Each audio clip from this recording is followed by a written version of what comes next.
V organizaciji GZS Zbornice za poslovanje z nepremičninami je 27. in 28. novembra 2014 v Portorožu potekal 25. posvet poslovanje z nepremičninami, največji strokovni dogodek nepremičninske panoge.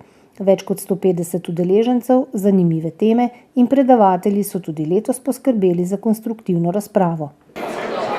Glede na stanje, ki vlada na splošno v zadnjih letih na nepremičninskem področju, lahko rečem, da smo tudi z letošnjim posvetom in z temami, ki jih tukaj obravnavamo, zadeli nekako, bom rekel, tisto stvari v našem programu, ki so očitno zanimive za ljudi, ki delamo na tem področju nepremičninskem. V okviru Zbornice za poslovanje z nepremičninami imamo nekako 4 področja, poleg upravnikov nepremičnin in pa teh družb za nepremičninsko posredovanje so tukaj še ocenjevalci nepremičnin in pa seveda nepremičninski skladi. Tako da za vsako od teh skupin so bile predvidene neke bolj poglobljene teme. Pripravili smo jih v okviru programskega odbora v sodelovanju seveda z predstavniki teh posameznih združenj v okviru Zbornice za poslovanje z nepremičninami in verjamem, da tudi z, bom rekel, vsebino, ki bo tukaj obravnavana, bomo verjetno odprli ali pa poskušali rešiti nekatere stvari, ki se konkretnim skupinam pojavljajo kot vprašanje. Na okrogli mizi glede nepremičnin v lasti Družbe za upravljanje terjatev bank so udeleženci izpostavili, da le-ta še vedno nima v lasti vseh nepremičnin oziroma jih ima trenutno samo 40, ki bi jih lahko aktivno upravljala. Ponovno so opozorili na problematiko poslovanja preko javnih razpisov, kar zavira hitrejše poslovanje. Generalno rečeno pa mogoče bo preveč poenostavljeno slišati, ampak zdi se mi, da išče v tem konkretnem primeru slaba banka vse preveč razlogov za to, kako naj bi to trajalo dolgo časa. Tako da se mi zdi, da bi pozitivni pogled na obstoječo ureditev in pa na zakonodajo, ki sicer omejuje učinkovito delo, verjamem, da v nekem obsegu bi gotovo prispeval k temu, da bi se nekatere stvari odvijali hitreje. Je pa seveda tukaj bilo po mojem mnenju neizrečeno to, da trajanje te slabe banke po zakonu je omejeno in aktivnosti, kot jih razumem sedaj, vodijo k temu, da bomo najprej spremenili to, da bo ta vloga slabe banke se podaljšala. Zaradi kakšnih interesov predvidevam oziroma lahko trdim, da gotovo ne zaradi interesa tistih, ki smo upniki, če govorimo o državljanih v teh terjatvah. Tukaj je zelo oteženo sodelovanje med DUTB-em, torej slabo banko, in seveda nepremičninskimi agencijami. Govori se o tem, da bi se naj preko javnega razpisa izbrala agencija, ki bo to pač pod najugodnejšimi pogoji nekako prevzela, ampak tu jaz vidim kar veliko težavo. Agencije je veliko imamo potencialnih kandidatov ali morebitnih kupcev. Zakaj se to ne posploši? Vse je pomembno, da se nepremičnina čim prej proda, ne da se prodaja. In tukaj jaz vidim predvsem velike te birokratske ovire, ki bi bilo potrebno odpraviti, torej tako kot smo slišali z tem javnim naročanjem, izbiro najugodnejšega ponudnika in tako dalje, ampak to vse otežuje, tudi delo slabe banke. Seveda na podlagi tega davkoplačevalci seveda dajo več denarja. Zakaj ne bi tukaj poskušali čim bolj poenostaviti, pohitriti zadeve in seveda vključiti čim več akterjev, važno je, da se čim prej proda. Mi imamo organizirano združenje družb za nepremičninsko posredovanje v okviru Gospodarske zbornice Slovenije, približujemo se številke okrog 100 nepremičninskih družb in jaz mislim, da smo dokaj velik nabor torej agencij iz vseh delov Slovenije, kjer bi lahko nekako vzpostavili sodelovanje. Ampak, seveda, tako kot smo rekli, se bomo kasneje tudi slišali, ali je to sodelovanje z takšnim združenjem sploh možno ali ne. In seveda, kolikor bi se pokazalo, da je možno, je seveda v našem interesu, da se združenje vključi in seveda poskuša čim več pri teh nasilnih investicijah. Naš največji portfelj terjatev so zavarovane za nepremičninami industrijske narave, logistične proizvodne. In tukaj mi tudi vidimo največji problem, ker recimo pri stanovanja lahko relativno hitro prodamo, medtem ko te industrijske nepremičnine pa pa zelo, zelo težko unovčiti oziroma je treba čakati, da pride do neke gospodarske rasti, do nekega povpraševanja, da lahko sploh nekoga najdemo, ki bi tako nepremičnino kupil. En velik problem, ki ga imamo, je nepredvidljivost. Lahko se zgodi, da naslednji dan prevzamemo neko nepremičnino, na katero smo bili čisto nepripravljeni, ali pa predvidevamo, da bomo neko nepremičnino prevzeli, pa se pol neki zalom, recimo notarska prodaja ni več možna in tako naprej. Velikokrat je tako, ko te nepremičnine prevzemamo, da ugotovimo vse okusnake v tej nepremičnini, velikokrat manjka dokumentacija, objekt je nedokončan, pravni problemi, tako da teh problemov je zelo veliko in moramo v bistvu to zelo hitro reševati ad hoc. Velikokrat se tudi dela škoda, velikokrat so objekti vandalizirani, ljudje pridejo noter, pokradejo žice in tako naprej. Mi bi tukaj zelo želeli sodelovati z njimi, ker enostavno sami smo tudi omejeni s kadri in v bistvu to sodelovanje z nepremičninskimi posredniki za nas zelo pomembno. Zaradi tega smo tudi štartali ta razpis, na katerem iščemo nepremičninsko agencijo, ki nam bi pomagala pri trženju. Velik problem, ki ga imamo pri tem, je pač ravno zakon o javnem naročanju, ker enostavno mi nimamo te možnosti, da bi z nekim lokalnim nepremičninskim agentom sklenili neko pogodbo za neko manjšo zadevo, ampak moramo uporabiti ta zakon in moramo narediti razpis. In v tem razpisu se tudi bojimo pri kriterijih, ki mi smo, tako kot sem jaz razumel, je nujni pogoj, da se kot kriterij upošteva cena. In s tem seveda se lahko zgodi, da bomo dobili enega manj kvalitetnega, ampak zato bolj pocen nepremičninskega agenta, kar mogoče ni v našem interesu. Tudi stanovanjski sklad je podvržen zakonu, ki ureja javno naročanje. To je dejansko danost, mimo katere ne moremo, maksimalno ga spoštujemo, skrbimo za transparentnost, tudi javnost. Res pa je, da velikokrat to pomeni neko zastoj v samem poslovanju, predvsem časovnega vidika, sicer pa zakon spoštujemo in tudi ga bomo v bodoče. Kako poteka sodelovanje med Družbo za upravljanje terjatev bank in stanovanjskim skladom? Mi se tega sodelovanja zelo veselimo, mislim, da so zelo kompetentni na stanovanjskem skladu. Imamo tudi že nekaj projektov skupaj, na katerih predvidevamo, da bomo nekaj stanovanj njim prodali. Tako da mislim, da se zelo dobro dopolnjujemo, oni pokrivajo ta najemniški sektor, mi pokrivamo bolj ta prodajni sektor, tako da mislim, da bo sodelovanje zelo uspešno.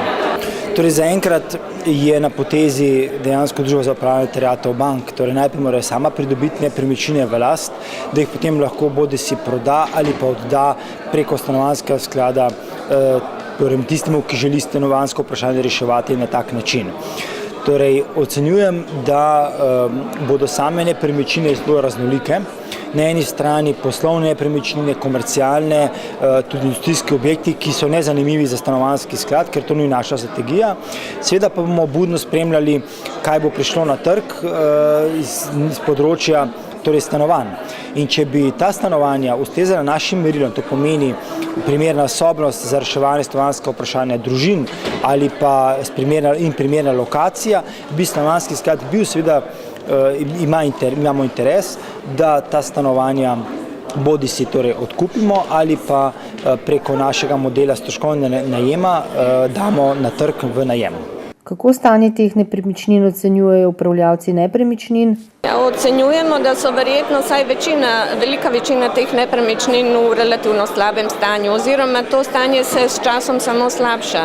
Tako da ocenjujemo, da predno se bojo nepremičnine postavile v funkcijo, oziroma se bo v njih lahko bivalo ali poslovalo, bo treba vložiti kar nekaj sredstev.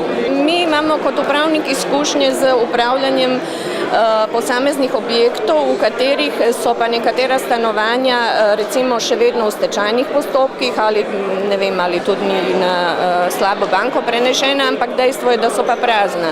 In ravno to postaja velik problem za upravnike in ostale uporabnike oziroma etažne lastnike v takih objektih. Ne, v bistvu ne gre za to, da je potrebno zalagati za stroške teh stanovanj, ker je jasno, da je za določene stroške odgovoren lastnik, torej nekdo, ki je lastnik v tem trenutku, bodisi da je to podjetje oziroma investitor, ki je v stečaju ali pa slaba banka.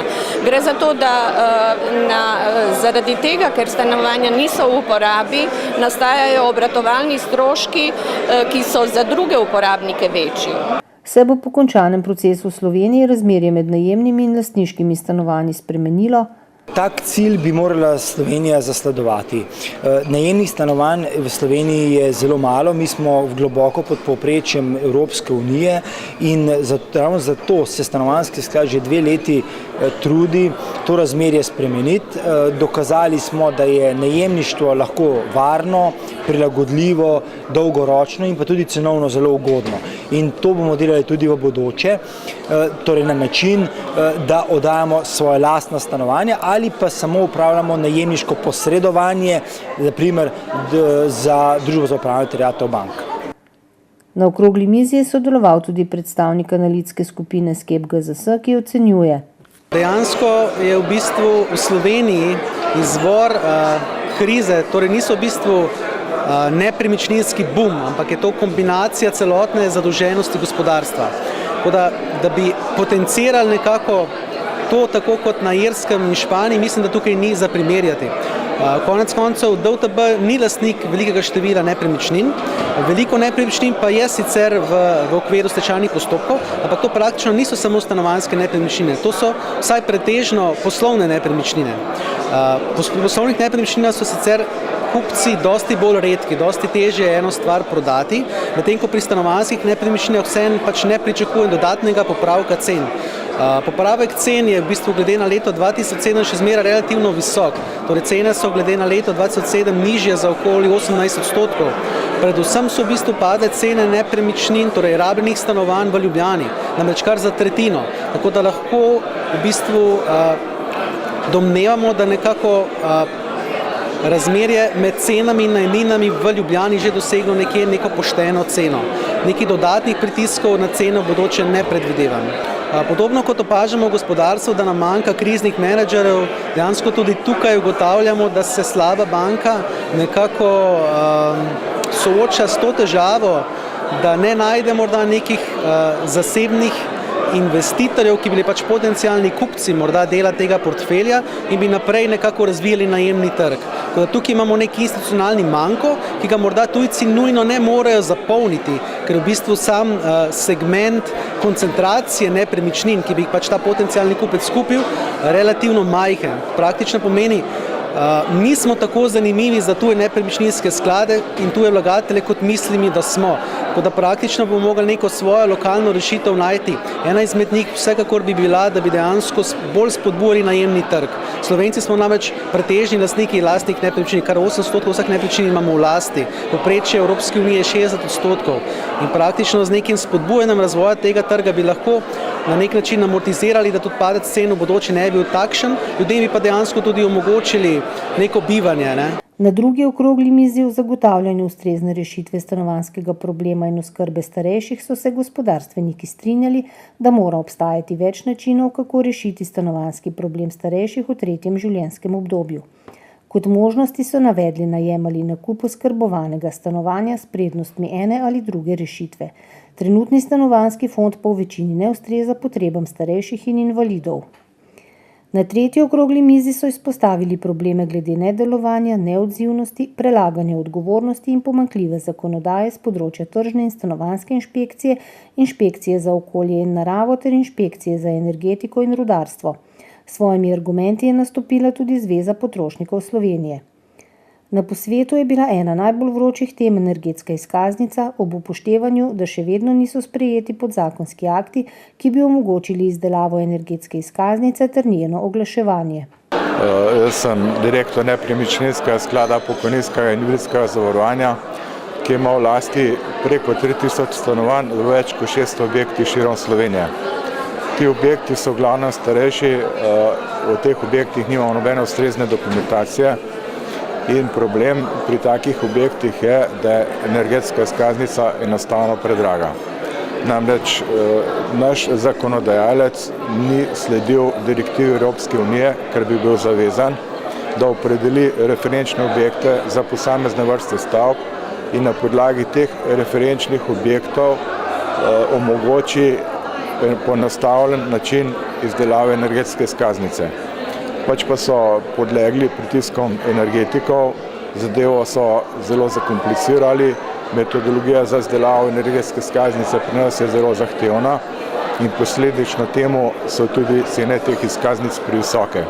Če povem samo na primeru nepremičninskega sklada, če bi naročili energetske izkaznice v skladu s sedanjim pravilnikom, bi nas to stalo približno 1.200.000 do 1.500.000 evrov, kar predstavlja več kot 25% našega letnega prihodka. Če pa bi energetske izkaznice naročili v Nemčiji, bi jih dobili po 45 evrov za energetsko izkaznico, vključno z vsemi dajatvami. Cena je enaka za objekt ali za stanovanje in to bi nas stalo 27.000 evrov. Kot možno rešitev pa predlaga: poenostavitev in pocenitev in pa podaljšanje rokov za kaznovanje. Z iskanjem rešitev glede ukinitve 100-odstotnega soglasja za potrebe najemanja kreditov v breme rezervnega sklada so udeleženci sklenili, da bi bilo potrebno spremeniti obstoječi zakon. Namesto sedanjega 100-odstotnega soglasja bi namreč zadostovalo 50-odstotno soglasje kot posel rednega upravljanja.